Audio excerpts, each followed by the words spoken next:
네, 오늘도 여러분들의 경제적 자유를 도와드릴 저는 이대리 이윤지고요. 이 시간 함께 하실 주식 멘토부터 소개해드리도록 하겠습니다. 오늘 이 시간에는 퓨처온의 윤사무엘 멘토와 이 시간 함께합니다. 멘토님 안녕하세요. 네, 안녕하세요. 네, 오늘 저희가 방송 들어오기 전에 오늘 시장 무난한 줄 알았는데 막판에 이게 뭐냐라는 이야기를 나누면서 들어와 봤습니다. 네네. 먼저 시장 상황에 대한 이야기를 해보고 넘어갈까 하는데 오늘 시장은 좀 어떻게 보셨을까요? 시장 상황은 오늘 뭐 특별히 변동성이 많이 죽어가지고 네, 어제보다는 조금 약했다라는 생각을 좀 가지고 있었고요. 그럼 뭐 계속해서 그 금투세 이슈가 불거지면서 수급적으로 이제 들었다 놨다를 하고 있는데 개인적으로 빨리 해소가 돼가지고 좀 좋은 시장이 와가지고 멋진 거래 좀 많이 해봤으면 좋겠습니다. 네, 맞습니다. 지금 이야기를 해주신 내용 중에도 금투세가 불확실성을 좀 키우다 보니까 계속해서 수급이 안정적으로 들어오고 있지 않다라는 이야기를 해주셨는데 오늘 같은 경우에는 공매도 이슈까지 붙었습니다. 첫 번째 키워드부터 바로 한번 열어볼게요. 공매도 재개 이렇게 키워드를 잡아봤는데 내년 3월쯤이면 공매도를 재개하는 게 이제 정부 입장이다라는 이야기가 나왔습니다. 네. 이에 대해서 반발이 많이 있을 것 같은데 그러한 내용을 오늘 주식시장이 막판에 다 받아들인 것 같다라는 생각이 들었거든요. 이런 부분을 좀 우리는 어떻게 좀 생각을 해야 되는 건지 주식 멘토의 의견은 어떠실까요? 일단 저는 개인적으로는 이제 공매도 자체적으로 봤을 때는 뭐 나쁘다고 생각하지는 않는데 어쨌든 항상 문제가 되어 왔던 게 이제 기울어진 운동장이냐 아니냐 뭐 이런 부분들이 있었잖아요.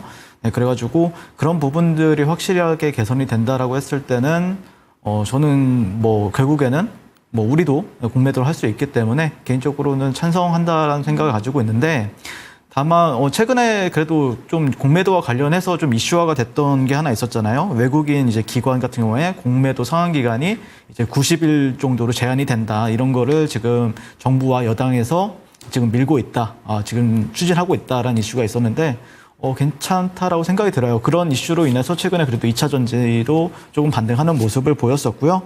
결국에는 이 기울어진 운동장을 계속해서 차근차근 이렇게 좁혀 나가는 게 가장 핵심이 될 것 같고요. 그러니까 기관들은 무제한이었잖아요, 거의. 뭐 기관의 외인 같은 경우에는. 근데 지금 그거를 똑같이 개인처럼 90일로 이제 맞춘다라고 했을 때는 어느 정도 그것만 된다라고 하면은 개인적으로는 뭐 결국에는 뭐 선진국 증시에서는 다 일어나는 뭐 공매도는 다 똑같은 어떤 포지션 매매이기 때문에 개인적으로는 그런 관점으로 현재 바라보고 있고요. 그리고 이제 금투세 같은 경우에는 저는 뭐 사실 2주 뭐 최근에 방송 나올 때마다 금투세는 뭐 유예보단 또 폐지가 낫고요. 어쨌든 폐지가 되어야 저는 개인적으로 폐지가 된다라고 하면은 국내 증시는 아마 전 세계에서 가장 강한 증시의 모습을 보여주지 않을까. 그러니까 만약에 폐지가 된다라고 아니면은 뭐 유예가 된다라고 하면은 실제 뭐 곧바로 이제 증시가 막 드라마틱하게 바뀐다 이런 것보다는 아마 내년 시장에서는 확실히 바뀔 것이다라고 생각을 합니다. 왜 그러냐면은 사실 22년도 같은 경우에도 10월 달인가가 이제 2년 유예가 뜨고 나서 그다음에 23년도 이제 1월 달에 이제 레인보우 로보틱스라는 종목이 등장을 하고 뭐 AI 랠리 그리고 이제 2차 전지 그 에코프로, 포스코 그룹주 랠리 뭐 아니면 루닉 같은 종목도 나왔었고요. 그런 종목들이 결국에 나오게 된 이유 바탕에는 어떤 금투세라는 어떤 이슈가 있기 때문에 개인적으로는 빠르게 폐지가 돼가지고 우리나라 증시가 불장이 왔으면 좋겠다 이런 생각을 하고 있습니다. 네, 좋습니다. 금투세 유예 그리고 공매도 재개 이런 부분에 대해서 우리가 좀 불확실성을 제거할 수 있는 개인 투자자분들이 할 수 있는 방법이 없기 때문에 이 부분에 대해서는 받아들일 방법밖에 없는 것 같습니다. 그렇기 때문에 이런 내용들은 제쳐두고 우리가 할 수 있는 방안을 찾아보는 게 필요할 것 같은데요. 다음 키워드로 그럼 이야기를 한번 나눠보도록 하겠습니다. 오늘 반도체 종목들이 장 초반에는 좀 들썩임이 나타났다가 장 후반에 밀리는 모습이 나타났는데 마이크론 실적에 대한 경계감이 또 시장에 반영이 된 것 같습니다. 오늘 같은 경우에는 장 초반과 장 후반의 분위기가 180도 달랐다라고 볼 수 있을 것 같은데 이 대표적인 종목 그러니까 업황이 반도체 쪽에서 많이 확인이 됐던 것 같아요. 다시 겨울 이렇게 키워드를 잡아봤는데 이에 대해서 멘토님의 의견은 어떠실까요? 아니 지금도 주가만 보면 겨울인 것 같아요. 네. 그래서 여기서 더 겨울이 온다고 생각을 해보면은 어느 정도 선 반영이 되고 있지 않을까요? 네, 그래서 저는 개인적으로는 지난 시간에 나왔을 때 이제 뭐 삼성전자 같은 경우에는 저는 6만 원 아래나 아니면 5만 6천 원 정도가 오면은 좀 강력 매수를 해볼 생각이다라고 말씀을 드렸었는데 결국에는 주가라는 거는 바닥을 찍어야 또 올라가기 마련이고 또 사실 꼭지를 찍어야 또 내려가기 마련인데 아직까지는 바닥이 아닌 것 같고요. 조금만 더 내려온다라고 하면은 바닥이 단기적으로 반등하게 이제 형성이 되면서 반등은 줄 가능성이 상당히 높다라고 바라보고 있습니다. 개인적으로는 삼성전자와 관련해서 이제 종목을 잡아가겠다라고 말씀을 드렸었는데 좀 놓쳤어요. 저는 개인적으로 YC라는 종목을 살려고 했었는데 네. 한 400원 차이로 체결이 안 돼가지고 좀 아쉽게 생각을 하는데 어쨌든 그 종목은 먼저 또 잘 유지해주고 있다라는 네. 거, 네, 그런 부분. 그래서 삼성전자가 조금 내려오면은 분명히 매력은 분명히 있다라고 말씀드리고 싶고 개인적으로 반도체는 어떤 급격한 투매가 나와서 가격이 매력이 있어야 되는 거거든요. 아니면은 강력한 외인 수급이 들어와 주면서 방향성을 틀어주는 어떤 추세 전환이 나와주는 게 가장 매력적인데 아직까지 그런 흐름이 나오고는 있지 않는다라고 봤을 때는 결국에는 주가가 싸져서 매력적으로 다가와야 된다라는 게 제 생각이고요. 결국에는 큰 손들이 이런 자리들을 좀 잡아줘야 되고 또 외국인들이 또 매력을 느껴야 된다라고 생각했을 때는 한 6만 원 정도 로 보고 있어요. 그런 자리들을요. 그래서 저와 함께 이제 공략해보고 싶으신 분들 같은 경우에는 지금 바로 또 만나보셨으면 좋겠습니다. 네, 반도체 겨울 이 부분에 대해서는 이미 우리는 주가로 겨울을 맞이하고 있다라는 점을 짚어주셨고 그렇다면 오늘 마이크론 실적에서 지금 예상치를 하회할 것이다라는 내용이 나오고 있는데 예상치보다 실제로 더 빠져서 주가가 급락을 하게 된다고 하더라도 삼성전자가 주가가 더 밀리게 된다면 그렇다면 매수 타이밍으로 잡아보자라는 말씀이신 거죠? 네, 맞습니다. 그리고 마이크론 같은 경우에는 사실 신고가 이후에 눌리는 네. 위치거든요. 그래서 마이크론이 막 급격하게 빠진다 그런 느낌은 전혀 못 받고 있기 때문에 저는 오히려 삼성전자는 조금 더 하락하면은 좀 매수 기회로 삼자라고 말씀을 드리고 싶습니다. 네, 좋습니다. 여전히 삼성전자에 대해서는 매력적인 위치 구간이다라는 점 짚어주셨으니까요. 오늘 새벽에 있을 마이크론의 실적을 확인하고 나서 내일 주가 향방 좀 지켜보시는 게 필요할 것 같습니다. 마지막 수익 봉투 열어보도록 하겠습니다. 탈락, 충격 이렇게 키워드를 잡아봤는데 오늘 시장을 사로잡았던 키워드들 어제 장마감 이후에 발표가 됐기 때문에 K밸류업 지수에 대한 관심이 많이 집중됐었던 것 같습니다. 그런데 많은 분들이 좀 이 얘기를 하세요. 지금 외국의 증권계에서도 이 밸류업 지수는 잘못됐다라는 얘기도 많이 하고 있다라는 얘기도 하고 있고 은행주가 대거 탈락을 하게 됐는데 이렇게 된다면 K밸류업 지수의 처음에 목적 자체랑 굉장히 벗어나는 게 아닌가라는 내용을 계속해서 언급이 나오고 있습니다. 이에 대한 멘토님의 의견은 어떠실까요? 저도 그 어제 리스트를 보면서 조금 좀 의외성을 가지고 있는 종목들이 많이 들어갔잖아요. 네. 뭐 예를 들자면은 포스코 DX, 네. 뭐 아니면 한미반도체 이런 종목들이 좀 의외였고요. 그리고 은행주들은 많이 편입은 안 되는데 개인적으로 뭐 KB금융이나 하나금융지주 같은 경우에는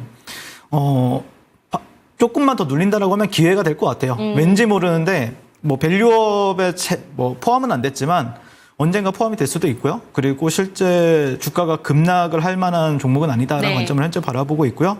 어쨌든 뭐 최근에 이런 종목들이 이제 편입을 되면서 이제 고 PBR 종목이 이제 그런 밸류업 지수에 편입이 된 거 아니냐 이런 이슈가 좀 있긴 한데 사실 저도 어제 질문을 좀 많이 받았었어요. 이거 K 밸류업이 공개됐는데 내일 이제 들어간 종목들은 상승을 할까요? 라고 이렇게 저한테 물어보신 네. 분들이 좀 계셨어요. 근데 개인적으로는 생각보다 저는 관심을 가지고 있지는 않았습니다. 그러니까 왜 그러냐면은 K 밸류업 같은 경우에 어떤 뭐 테마를 만들어졌다 아니면은 뭐 그런 종목들이 좀 뜨겁게 움직였느냐 이렇게 봤을 때는 또 사실 많이 올라가긴 했거든요. KB금융 같은 경우는 올해 상반기부터 올해까지 보면 거의 100% 상승한 건 맞는데 사실 또 이렇게 좀 봉 길이가 굉장히 좀 스몰 캔들로 올라가다 보니까 개인 투자자들 같은 경우에는 그렇게 또 많이 투자를 한 것 같지는 않다.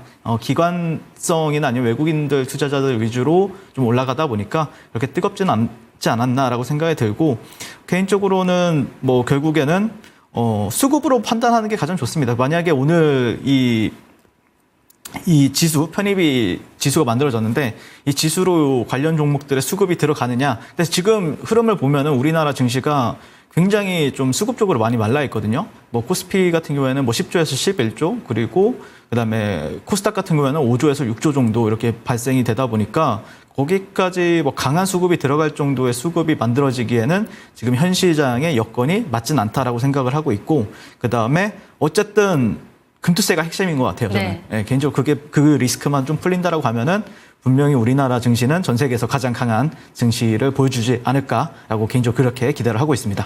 네, 여전히 은행주에 대해서는 마냥 부정적으로 볼 것은 아니다. 수급의 영향을 이번에 못 받게 된 것에 대해서는 아쉽게 느껴지고 있지만 은행주가 특히나 KB금융지주가 이렇게 급락할 종목은 아니다라는 점을 짚어주셨는데 한 가지 오늘 추가적으로 나온 이슈가 또 버핏이 뱅크 오브 아메리카를 8억 달러를 추가적으로 매각을 했다라는 이야기가 나오면서 은행주들이 흔들리는 게 아닌가라는 내용들도 시장에 맴돌고 있습니다. 우리 국내 증시는 좀 이런 영향을 받을 것으로 보시는지 이에 대해서는 멘토님 의견이 어떠실까요? 글쎄요, 수급적으로는 조금 영향을 받을 수 있는데 개인적으로는 좀 뭐 KB금융이나 하나금융지주나 차트가 다 비슷해가지고 한번 차트를 좀 보면서 말씀을 드리게 되면은 월봉 차트만 보시면은 일단은 주가가 굉장히 뭐 2008년도부터 거의 한 10몇 년 동안 이렇게 박스권을 만들었잖아요. 네, 그래서 지금 만약에 주가는 어쨌든 박스권을 최근에 이제 올해 상반기, 중반기에 이렇게 돌파를 하고 나서 지금 되돌려주는 위치이기 때문에 아마 이 종목을 조금 중기 투자나 장기 투자 관점 입장에서 보신다라고 하면은 이런 자리들은 조금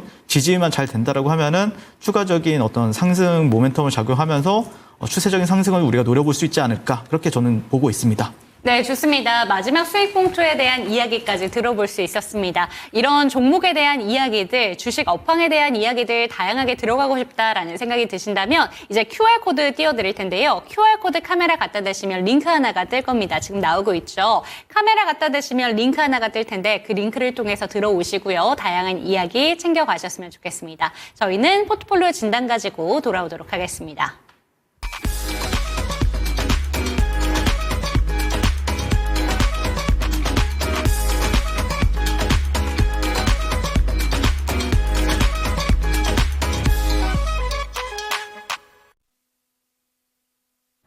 네, 가슴속에 언제나 사표를 품어두고 계신다면 포트폴리오 진단 받아보시고요. 경제적 자유를 마음껏 누려보시기 바랍니다. 참여하시는 방법 안내 도와드릴게요. QR코드 이제 나올 텐데요. QR코드 카메라 갖다 대시고 링크 통해서 들어오셔서 포트폴리오 진단 남겨주시면 되겠습니다. 이 톡방 안으로 들어오시는 것도 좋지만 022128-8543번으로도 참여 가능하니까요. 많은 참여 부탁드리겠습니다. 그렇다면 오늘은 어떤 분께서 사표를 품고 계신지 화면으로 포트폴리오 만나보시죠. 네, 주식 투자 자산은 6천만 원으로 운영하고 계시고요. 지금 현금 비중은 35% 넉넉하게 들고 계신데 지금 수익률은 마냥 좋지가 않습니다. 지금 종목들 보니까요. SK하이닉스, LG화학, 포스코홀딩스, 한국가스공사, 엑셀세라퓨틱스까지 최근에 들어가신 종목도 있는 것 같네요.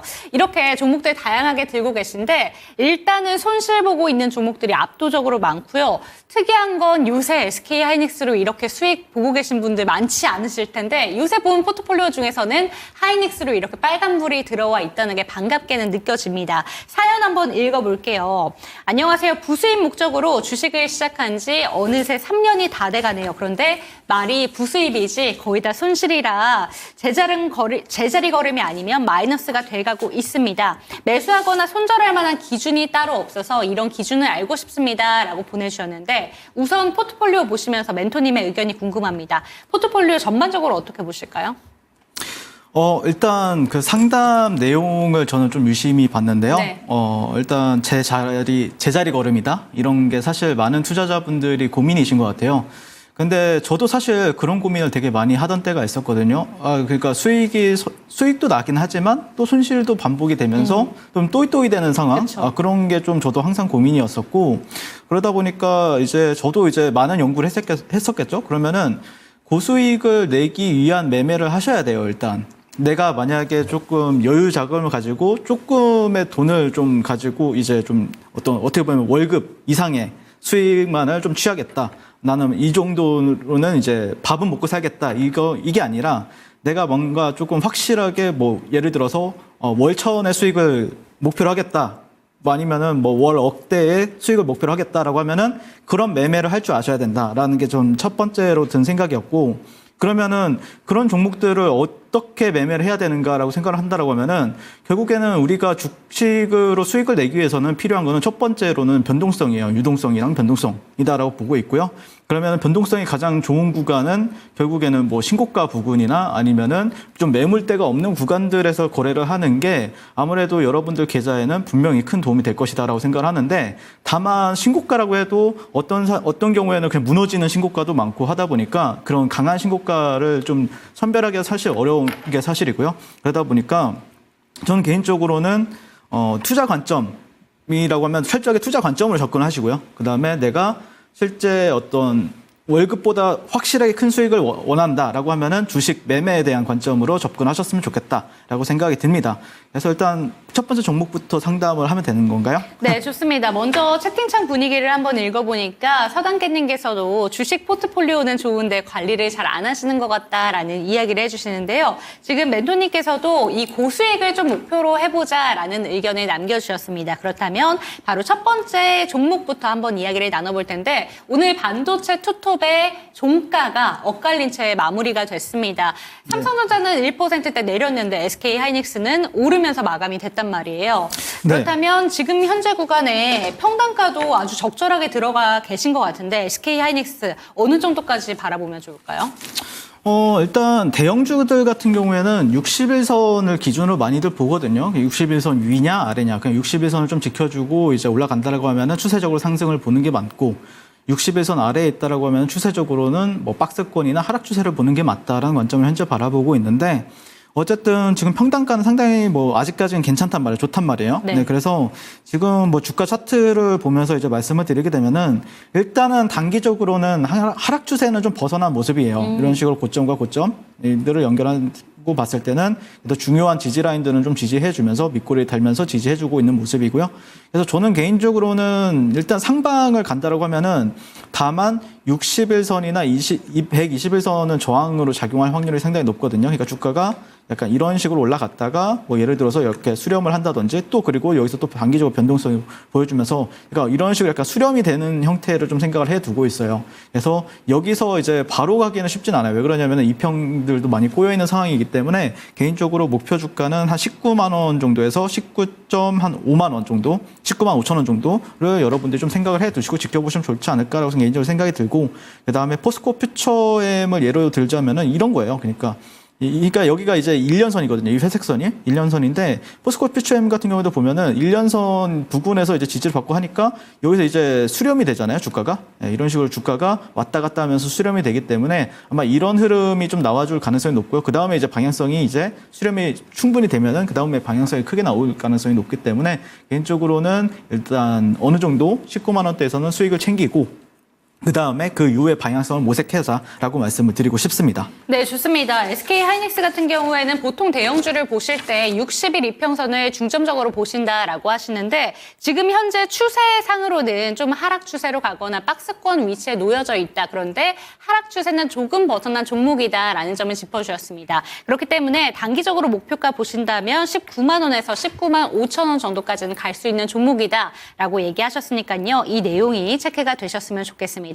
반도체 대표적인 종목이기 때문에 지금 보내주신 포트폴리오 상담자 분뿐만이 아니라 많은 분들이 이 상담 내용이 참고가 되셨으면 좋겠고요. 포트폴리오 진단 받아보고 싶습니다라는 생각이 드신다면 QR코드 스캔하시고 들어오셔서 진단 많이 보내주셨으면 좋겠습니다. 그럼 다음 종목으로는 2차 전지 섹터가 많이 들어있네요. 지금 LG화학부터 포스코홀딩스까지 15%씩 들고 계시니까 총합하면 비중이 30%입니다.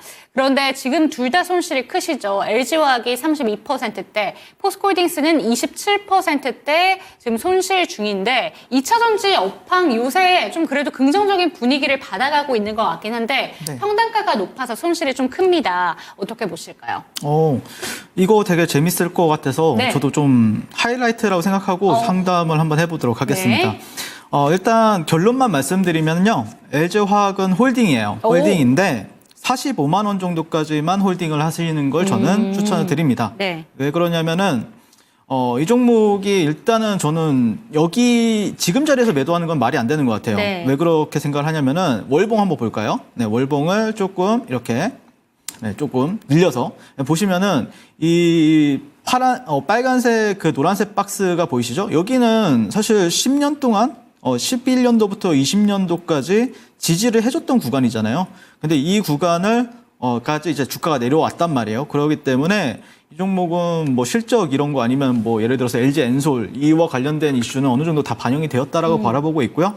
다만 주가가 봤을 때는 제가 봤을 때는 개인적으로는 만약에 LG 화학이 정말 좀 괜찮은 흐름을 보여주려고 했다라고 하면은 41만 원 정도는 40만 원 정도는 이탈하지 않는 게 좋았다라고 생각을 해요. 월봉상에서는요. 그러니까 근데 얘가 이제 만약에 올라간다라고 하면은 45만 원 정도는 저항이 되거든요. 좀 강한 저항이 될 수가 있기 때문에 개인적으로는 오히려 차라리 우상향하는 주식들, 2차 전지 중에서도 우상향하는 주식들, 차라리 지금 보유하고 있는 포스코홀딩스도 좋아요. 포스코홀딩스가 오히려 더 좋다고 바라보고 있거든요. 그쪽으로 그 시점에서 옮겨 타는 전략도 맞을 것 같다라고 말씀을 드리고 싶습니다.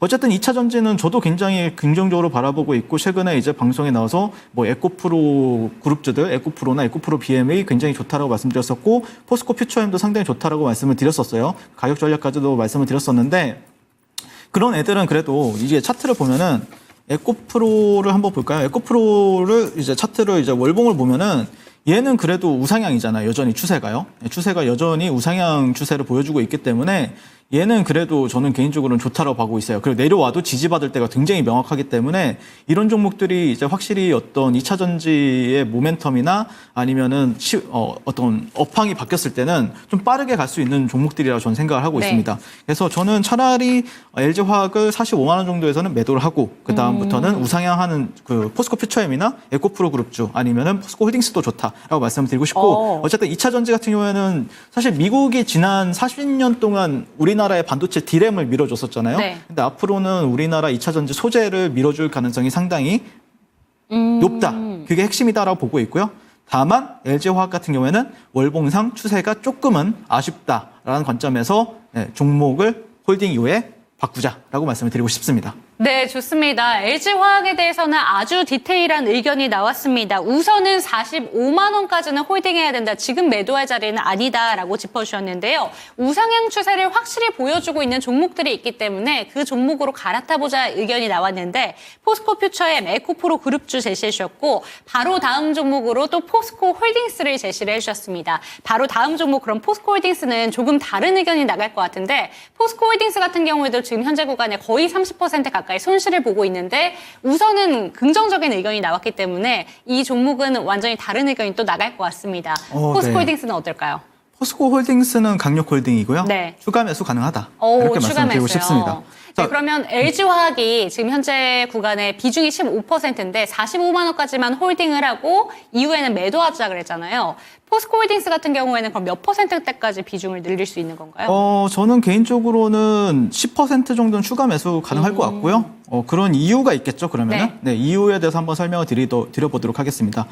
일단 이 종목의 이제 일봉 차트를 한번 보면서 말씀을 드리면은 일봉을 보면은 사실 차트가 엉망이에요, 여러분들. 그렇죠? 네, 추세가 별로 안 좋은 건 사실이잖아요. 계속해서 저점이랑 고점이 낮아지고 있는 상태고요. 그리고 평단도 보시면 51만 원인데 그럼에도 불구하고 왜 LG화학은 위로 갔을 때는 매도하고 오히려 포스코홀딩스는 추가 매수를 해야 된다라고 바라보고 있냐면은 얘도 월봉을 보셔야 돼요. 그러면요.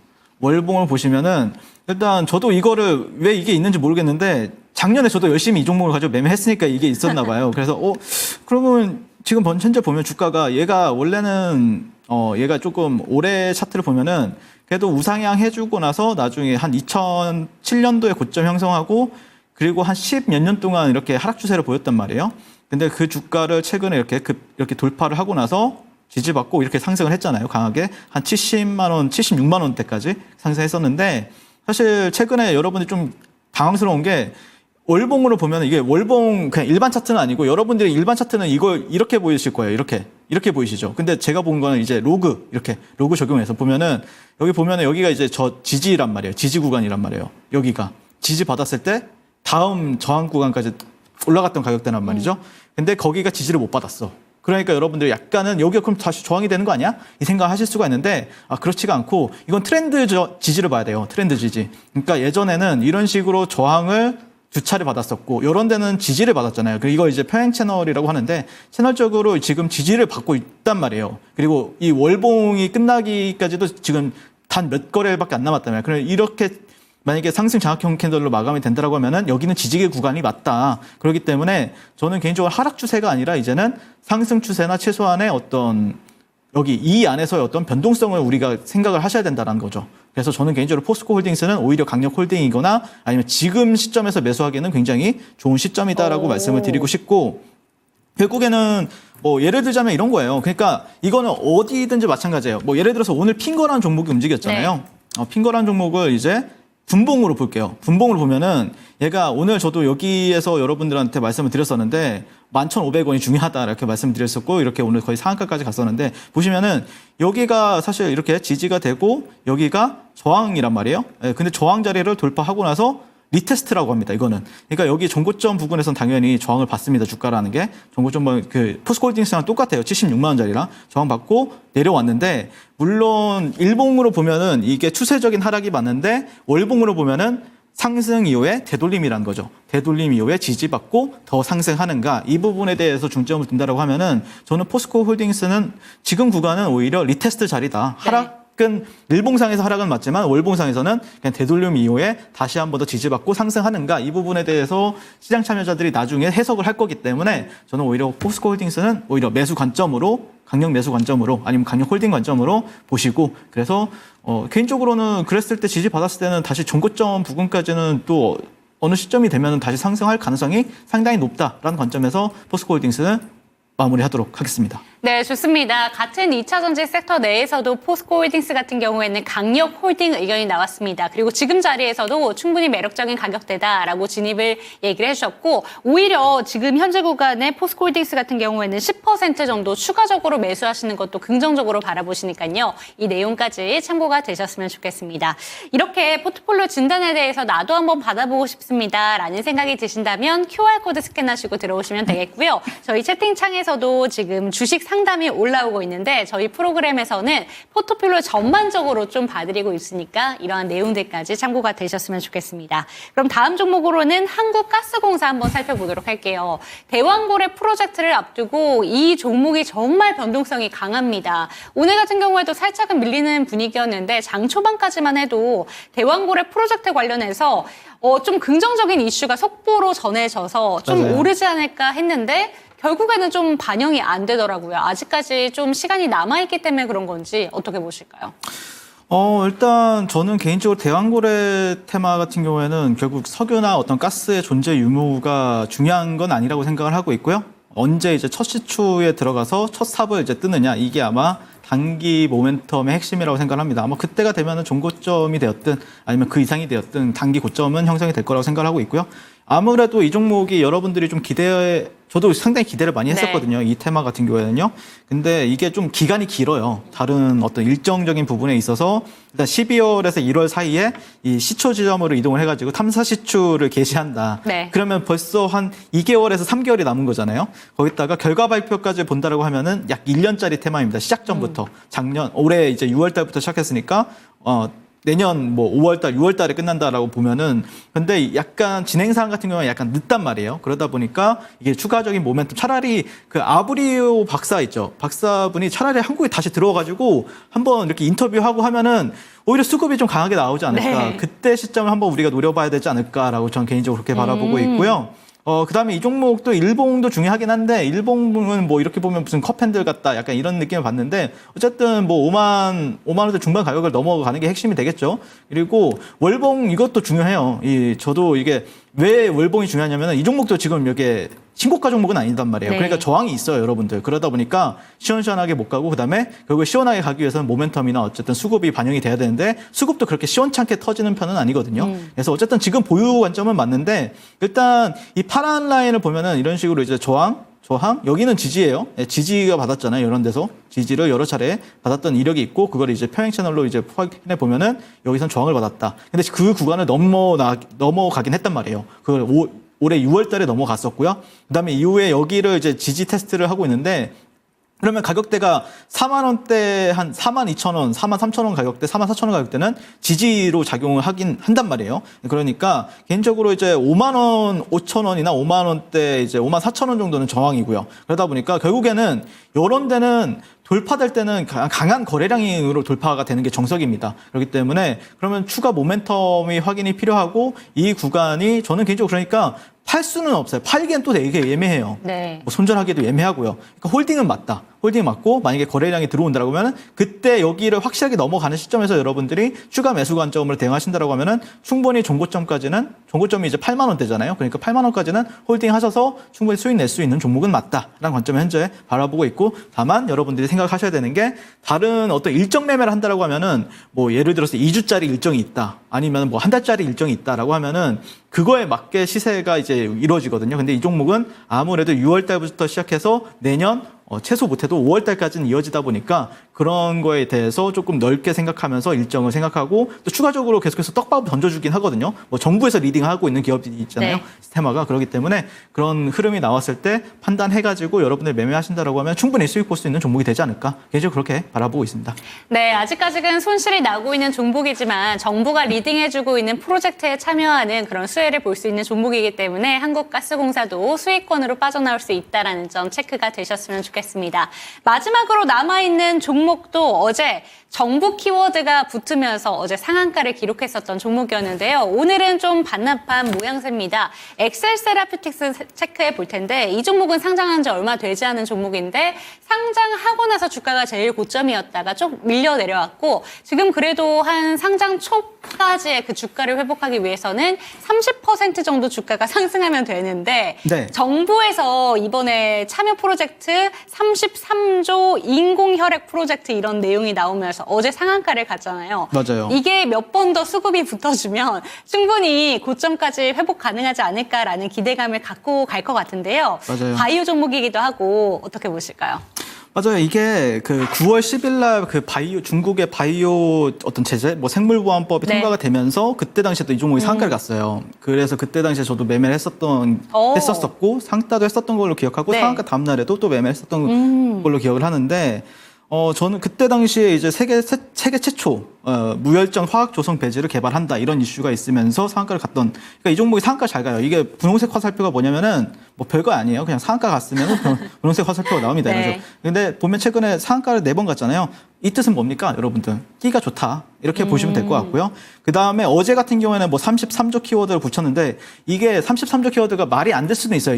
이 회사가 뭐 33조 매출을 내겠다, 뭐 영업이익을 내겠다 이런 게 아닙니다. 33조 시장인데 왜 잘 가냐면은 이 종목 시가총액을 보면 1,000억도 안 돼요. 그러다 보니까 시장에서 반응을 하기에는 이제 단기 수급, 트레이딩 수급, 또 돈이 갈 데도 없다. 근데 사실 어떤 생물보안법 이슈로 이제 뭐 삼성바이오로직스 이런 종목을 상한가 날리기에는 너무 무겁잖아요. 뭐 바이넥스라는 종목도 상당히 무거운데요. 그러다 보니까 오히려 이런 종목을 가지고 장난치기에는 굉장히 좋다. 근데 장난치는데 다만 수급은 괜찮아가지고 천억 대비해서 수급은 잘 터져요. 네. 그러다 보니까 트레이딩성 수급이 단기적으로는 많이 들어와 있는 상태고 그래서 개인적으로는 뭐 본전 손절 잡고 버텨보는 건 상당히 좋다. 그래서 개인적으로는 여기 고점까지도 충분히 갈 가능성은 높다라고 보고 있어요. 힘을 봤을 때는요. 그래서 단기 트레이딩 수급을 한번 믿고 나도 한 번 더 매매해보면 좋은 어떤 매매 경험이 되지 않을까라고 개인적으로 그렇게 바라보고 있습니다. 네, 좋습니다. 시총이 작은 종목입니다. 그렇기 때문에 이슈가 붙었을 때 수급도 함께 들어올 수 있는 종목이다라는 점 짚어주셨고 이 종목 같은 경우에는 시가총액이 작은 만큼 변동성도 있는데 이 종목 초창기에 왔었던 주가 흐름까지도 다시 한번 주가가 튈 수 있는 그런 끼가 있는 종목이라고 하니까요. 들고 계시면 좋을 것 같습니다. 포트폴리오 진단 한번 도와드렸는데요. 어떻게 변모가 됐는지 화면으로 만나보시죠.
네, 안녕하세요. 주식을 아태경제로 끌어올려서 주식과 몰아해체가 된 윤사무엘 전문가고요. 그다음에 주식이 저고 제가 주식인 어떤 경제 오른 모습을 매일매일 또 보여드리고 있고 그럴 수 있어서도 행복한 전문가라고 보시면 될 것 같습니다.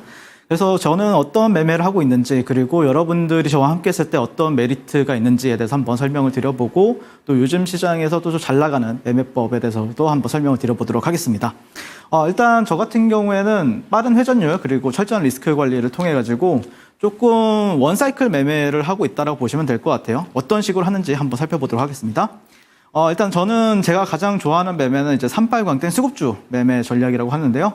유리한 패가 왔을 때만 매매하자. 항상 종목을 홀딩해서 이제 보유해서 들고 가는 게 아니라 내가 유리한 패가 왔을 때만 거래해도 충분히 여러분들은 뭐 월천, 월 억대 트레이더를 도전할 수 있다라고 생각이 들고 실제 저와 함께 하시는 분들 중에서 정말 수많은 분들이 또 월천 트레이더가 탄생이 되면서 정말 저도 뿌듯한 마음을 가지고 전문가 생활을 하고 있습니다. 그래서 다음 페이지로 가시면요.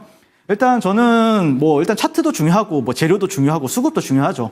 사실 근데 요즘이 20년도, 21년도 이제 코로나 유동성 장세가 한번 있었잖아요. 그때는 어떤 종목들 사도 다 잘 가는 장세였는데 하지만 지금 장세를 여러분들이 살펴보면은 어떤 종목이 예를 들어서 바이오 종목이 가요. 그러면은 다른 종목들 반도체, 아니면 딥페이크, 대왕고래 이런 종목들은 약간 밀리면서 주가가 아니면 정체되거나 이런 모습을 많이 볼 수 있습니다. 예를 들어서 2차 전지가 간다라고 하면은 또 다른 테마가 또 안 가기도 하고요. 그러다 보니까 지금은 돈이 이런 식으로 이제 한정이 되어 있는데 어느 쪽으로 가면은 또 어느 쪽이 밀리거나 횡보를 하거나 이런 흐름을 많이 보여준단 말이에요. 그렇다는 거는 여러분들이 차트나 재료적인 부분도 중요하겠지만 어떤 종목도 중요하겠지만 실제 돈의 흐름을 누가 더 빠르게 캐치를 해가지고 시장을 임하느냐 이거에 따라서 고수익이냐 아니면은 수익을 못 내느냐 이걸로 갈린다라고 보고 있어요. 지금 시장은요. 그래서 이걸 여러분들이 염두에 두고 시장을 바라보신다라고 하면은 한층 더 탄력적인 계좌를 만들 수 있을 것이다라고 저는 생각을 하고 있고요.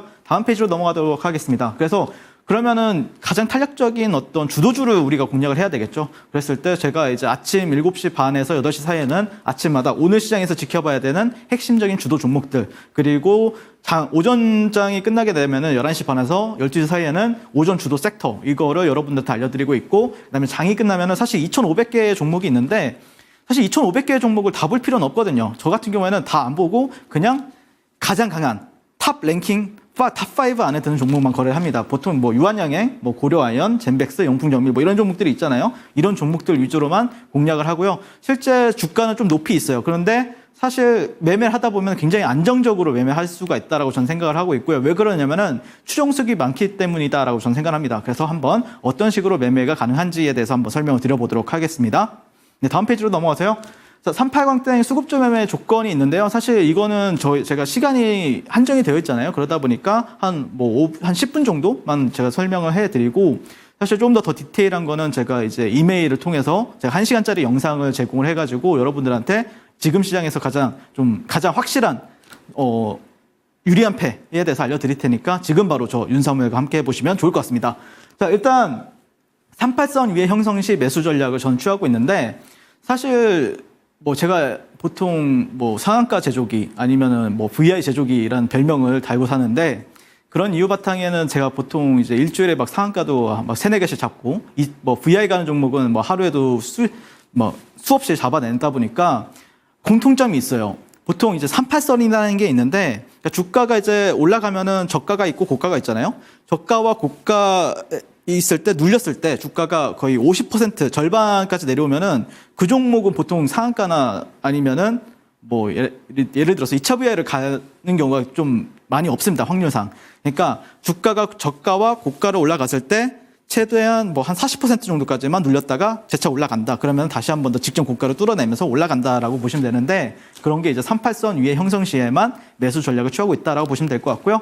추세 지표 같은 경우에 YSL 밴드 우상향 이건 추세를 확인하기 위해서 제가 분봉상에서 설정한 지표라고 보시면 될 것 같고요. 그다음에 3분봉에서 최소 40억이 3번 이상 터져야 됩니다. 무조건. 그것도 안 터진다라고 하면은 그 종목은 오늘 시장에서 올라갈 수도 있지만 내려갈 수도 있는 약간 조금 탄력적 좀 불안정한 수급적으로는 좀 불안정한 종목이다라고 보시면 될 것 같고요. 그다음에 투음봉 형성 이후에 상승 장악 캔들이 발생을 하면은 거기가 이제 매수 타점이다라고 보시면 될 것 같습니다. 자, 그래서 한번 이제 예시 차트를 한번 보면서 말씀드리도록 할 텐데 자, 유한양행이라는 종목입니다. 최근에 제가 거래를 도와드렸었고 실제 저와 지금 현재 한 4,000분에서 5,000분 정도 저와 함께 하고 계시는데 한 분도 빠짐없이 다 매수 공략 도와드렸습니다. 매수 어떤 진입가, 손절가, 목표가까지 명확하게 제시해 드렸고요. 그래서 이날 8월 22일 날 이때 제가 3분봉에서 40억만 터져도 많이 터지는데 사실 이 종목은 좀 시가총액이 높잖아요. 이때 당시에 한 9조 정도에서 9조 10조에서 놀던 때니까 그럼에도 불구하고 3분봉에서 250억에서 350억 정도가 거래량이 들어와 준 모습을 보면서 야 이거 이 빨간 선이 38선이거든요. 이 38선을 유지해주고 만약에 이 YSL 밴드가 우상향 해주고 그랬을 때 상승장악형 캔들이 나오면은 나는 매수 공략을 해보겠다. 근데 이 빨간색이 뭐냐면은 뭐 올라가서 빨간색이 아니라 40억 이상이 터졌을 때만 이렇게 신호로 나오게끔 만드는 어떤 제가 튜닝 수급을 사실 어렵게 여러분들이 분석할 필요가 없거든요. 딱 보자마자 한 3초 만에 5초 만에 이 종목은 오늘 좀 주도주 가능성이 있겠다. 이 종목은 주도주 가능성이 없겠다. 이거 판단할 수가 있어야 됩니다. 그랬을 때 상당히 수시로 터지는 모습을 보여주고 있죠. 그 다음에 이후에 다음날 다시 한 번 더 이제 상승을 하면서 공략 이틀 만에 약 15% 상승을 여러분들께 가져다 드렸습니다. 이 큰 대형주가 VIR을 갔습니다. 그리고 가기 전에도 여기서 투 음봉 1, 2 음봉 이후에 상승장악형 캔들 여기서 신호가 발생을 해가지고 다시 한 번 더 여러분들이 이게 3분봉 차트거든요. 이게 1봉 차트가 아니고 3분봉 차트인데 단 한 몇십 분 만에 이렇게 급등한 모습을 볼 수가 있습니다. 자, 다음 페이지로 가세요. 최근에 이제 유한양행을 전 계속해서 가지고 놀고 있는데 제가 방송에서도 말씀드렸잖아요. 유한양행이 저는 가장 좋아 보인다고 큰 돈들은 다 여기에 있다고 말씀드렸었는데 자 보시면은 주가가 말했죠. 주도주들은 38선 아래로 잘 안 내려온다고요. 그다음에 이 YSL 밴드 같은 경우에도 계속해서 우상향 해준다라고 말씀을 드렸었는데 여기서 상승장악형 캔들 나와주고요. 여기서 또 상승장악형 캔들 나와주면서 다시 추세적으로 우상향 해주고 있고요. 그다음에 다시 한 번 더 여기서 투 음봉 나온 다음에 이 음봉을 잡아먹는 양봉이 나온 다음에 다시 한 번 더 급등하는 모습을 볼 수가 있습니다. 그래서 38선 아래 한 번도 없고요. 수시로 터집니다. 3분봉에서 얼마 더 1분봉입니다. 이거는 1분봉에서 250억이 해서 300억이 수시로 터지는 종목. 그때 당시에 2차 VI까지 상승했었고요. 저 같은 경우는 또 종가 베팅도 해놔가지고 이때 종가 베팅 해가지고 쭉 추세로 끌고 가는 매매를 했었습니다. 그래서 다음 페이지로 보시면은 저 같은 경우에는 유한양행을 살펴보면은 이게 일봉 차트입니다. 제가 여러분들 방송에 나가지고 유한양행을 계속해서 밀었었잖아요.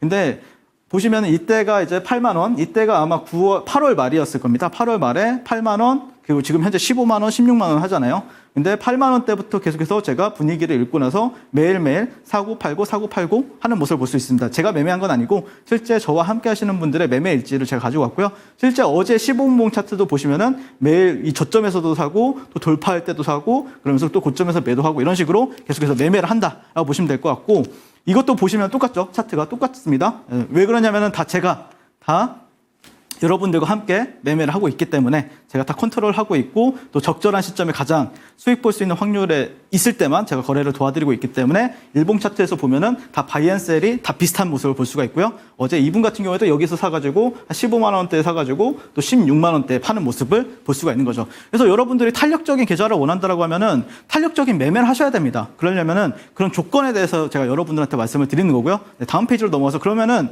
이렇게 탄력적인 매매를 할 수 있는 방법은 저는 이런 종목들만 매매를 합니다. 왜 그러냐면은 자 에코프로입니다. 에코프로 같은 경우에도 작년 한 해 제가 매매했던 빨간색은 제가 매수했던 자리, 파란색은 매도했던 자리, 수시로 매도를 반복하잖아요. 그러니까 이런 종목을 여러분들한테 말씀드렸던 게 주포는 달라요. 뭐 유한양행, 뭐 한미반도체, 알테오젠, 그다음에 뭐 에코프로머티, 두산로보틱스 주포는 다 다르지만 실제 이 종목들에서 가지고 노는 사람들은 똑같다는 거예요. 스마트머니라고 하죠. 저 같은 스마트머니. 그런 종목들만 찾아다닙니다. 저 같은 경우에는. 그러다 보니까 자, 여기가 20만 원인데 나중에 160만 원까지, 150만 원까지 갔잖아요. 한 파동도 빠짐없이 거의 다 모두 수익을 여러분들께 가져다 드렸었고요. 그러다 보니까 이런 종목을 매매할 줄 알고 이런 종목을 볼 줄 알다 보니까 실제 너무 쉬운 거예요. 유한양행이라는 종목이 나왔을 때는 이거 이렇게 가겠네. 여기서 사면은 바로 수익 주겠네. 이 생각을 하고 매매를 하고 있다. 그러니까 지금도 현재도 진행 중이다라고 말씀을 드리고 싶습니다. 다음 페이지로 넘어와서 자 보시면은 두산 로보틱스도 보시면은 자 이게 11월 달, 12월 달이죠. 11월 16일, 12월 5일. 자 그리고 에코프로 머티도 12월 17일, 12월 8일입니다. 일봉 일지인데 보시면은 매일 사고 팔고. 그러니까 이 종목이 에코프로머티가 상한가를 갔을 때는 상따를 도와드리고 그다음에 이 종목이 내일도 시세 연속성을 보여줄 것 같다라고 생각하면은 종가 베팅으로 여러분들한테 수익 가져다 드리고, 그다음에 내가 사자마자 올라갈 것 같다라고 하면 당연히 뭐 장중 돌파 매매나 눌림 매매를 통해서 여러분들한테 장중 데이 트레이딩을 통해서 여러분들한테 수익 가져다 드린다라고 보시면 될 것 같고, 결국에는 여기서 4만 원대에서 또 9만 원대, 10만 원대까지 수익을 여러분들한테 매일매일 이렇게 매매해서 도와드리고 있고, 4만 원대에서 15만 원대까지 올라가는 데 있어서 단 한 파 정도 놓치지 않고 여러분들께 수익 가져다 드렸습니다. 알테오젠도 똑같죠. 그다음에 얘네들이 죽으니까 어떻게 돼요? 그 돈이 어디로 가요? 뭐 한미반도체는 알테오젠으로 갔었잖아요. 그러다 보니까 알테오젠도 보시면은 8만 원대에서 29만 원대까지 또 시세 알곡만 챙기는 매매를 도와드렸다라고 보시면 될 것 같습니다. 자, 이런 식으로 해가지고 38광땡 매매를 여기 안에서 장중 매매를 통해서 여러분들께 수익 가져다 드리면 되는 거고요. 다음 페이지로 가서요. 결국에 뭐 최근에는 이런 흐름이 많이 발생하진 않았어요. 수급이 좀 제한적이다 보니까 시가총액이 작은 종목들에서 발생이 많이 되는데요. 제가 좀 멋진 종목들 가지고 여러분들한테 말씀드리고 싶은데, 지금 수급이 제한적이다 보니까 이런 핀거 같은 오늘도 급등했었고 어제 같은 경우에도 급등을 했었는데, 보시면은 38선 아래로 안 내려오죠. 수급은 3번 이상 터졌습니다. 네, 만족되고 상승장 합격. 자, 여기서 매수합니다. 7% 상승했습니다. 18분 만에. 다음 페이지로 넘어와서 실제 매매했던 저와 함께 하시는 분들 다음 페이지로 넘어가시면요. 실제 일본 봉에서 이런 식으로 모아하고 그다음에 12,100원에서 매도하는 모습을 볼 수가 있습니다. 다음 페이지로 가세요. 그다음에 넥스트 바이오메디컬은 9월 12일 날 제가 공략을 도와드렸었는데요. 주가가 38선 아래로 잘 안 내려오는 모습을 볼 수가 있고요. YSL 밴드는 점점 우상향 해주는 모습 보여주고 있고, 상승장악, 상승장악. 여기서 그러면은 모아갈 수도 있었겠죠. 그리고 공략 당일날 추가적으로 상승이 나오면서 상한가를 간 모습을 볼 수가 있습니다. 다음 페이지로 가세요. 네, 수급 만족하죠? 네, 그래서 1분 봉상에서 여기서 모아가서 단 몇 분 만에, 한 15분 만에, 38,000원, 38,500원 정도에 사가지고 4만원, 그리고 뭐 42,000원 정도에서 분할 매도하는 모습을 볼 수가 있습니다. 자, 이런 식으로 저 같은 경우에는 가장 시세의 탄력만을, 그러니까 사실 많은 분들이 시세가 어디서 나오는지 모르니까 어려운 건데, 시세가 어느 구간에서 잘 나온 줄 안다라고 하면은 사실 여러분들이 장기 투자나 아니면은 조금 어떤 포트폴리오식 매매를 어느 정도는 하고, 그다음에 여기서 또 확실하게 확률이 높은 구간에서만 비중 베팅해서 수익을 내준다라고 하면은 분명히 여러분 계좌는 바뀔 거거든요. 그래서 많은 사람들이 저한테 그랬어요. 야, 이거 뭐 사기냐, 사기 아닌 거냐, 그다음에 뭐 타점 보면은 너무 포토샵 아니냐, 이렇게 물어보셨는데, 그래서 저한테 많은 사람들이 사기캐라고 하는 겁니다. 그래서 저 사기캐인 저 윤사무엘과 함께하고 싶으신 분들은 지금 바로 QR코드 촬영 후에 저 윤사무엘과 만나보도록 하겠습니다. 감사합니다.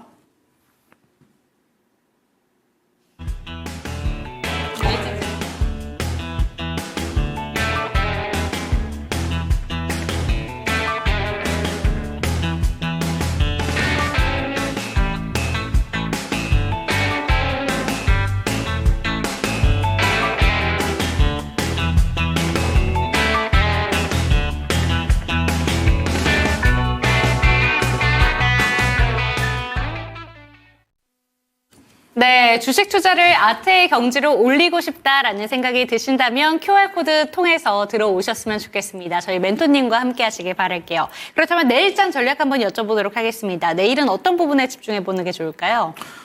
내일 같은 경우에는 만약에 조정을 보인다라고 하면 결국 최근에 어떤 종목이 강했느냐가 가장 핵심이 될 것 같고요. 그랬을 때는 역시 저는 개인적으로는 이번 금리 인하 사이클도 있고 그렇기 때문에 좀 2차 전지나 아니면은 바이오에 좀 집중을 해볼 것 같고요. 뭐 바이오 같은 경우에는 최근에 결국에는 대장을 잡는 게 핵심이 되겠죠. 대장은 누가 봐도 유한양행입니다. 그렇기 때문에 유한양행에 좀 더 집중을 할 생각이고요. 그다음에 뭐 2차 전지 같은 경우에는 뭐 변동성이 빠르게 나오는 편은 아니에요. 주가적인 위치도 그렇게 빠르게 나올 수 있는 위치도 아니기 때문에 개인적으로는 좀 홀딩해서 아니면 눌렸을 때는 좀 잡아가는 전략도 유효한 것 같다라고 말씀을 드리도록 하겠습니다. 네, 좋습니다. 2차 전지와 바이오를 집중해보자라는 의견까지 체크를 해봤고요. 바이오 종목 중에서 탑픽 종목으로는 유한양행 제시해 주셨으니까 관심 있게 지켜보시면 좋을 것 같습니다. 오늘도 역시나 종목에 대해서 다양하게 한번 상담을 도와드렸는데 포트폴리오 진단 도와드리고 있습니다. 저희 프로그램에서 포트폴리오 진단을 전반적으로 받아보고 싶다라는 생각이 드신다면 아래 보이는 QR코드 스캔하시고 들어오시면 되는데요. 카메라 갖다 대시면 링크 통해서 들어올 수 있다는 점 잊지 않아 주셨으면 좋겠고, 주식의 상승과 하락은 보장하지 않는다는 점도 늘 챙겨가시기 바랍니다. 네, 오늘 여기서 인사드리도록 하겠습니다. 시청해주신 여러분 감사합니다.